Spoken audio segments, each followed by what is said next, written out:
এইটা পরিষ্কার করে ঘুরিয়ে নিয়ে তারপরে সাঁতার জল এ তো আর নামিয়ে তোলা যায় না। আচ্ছা, পানি ফলের বস্তাটা কি এখানে ডাঙায় রেখে দিবা নাকি? হ্যাঁ, ওখানে ডেঙ্গায় রেখে তারপরে আবার আর এক বস্তায় তুলতে হবে। একটা বস্তা তো ওইভাবে নেওয়া যায় না। আর পেছনে নোংরাগুলো কি রয়েছে? ওগুলো এই পানি ফলেরই নোংরা, পানি ফলের পাতা বাতা পচা টচা এইগুলো। এটা কি ডোঙা বলে নাকি? হ্যাঁ, টিনের ডোঙা।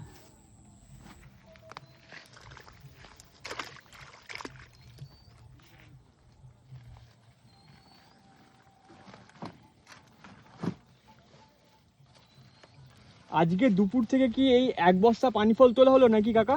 হ্যাঁ, এই 11টার থেকে। সকাল 11টা থেকে এই পর্যন্ত এক বস্তা পানি ফল তোলা হলো। হুম। বাহ।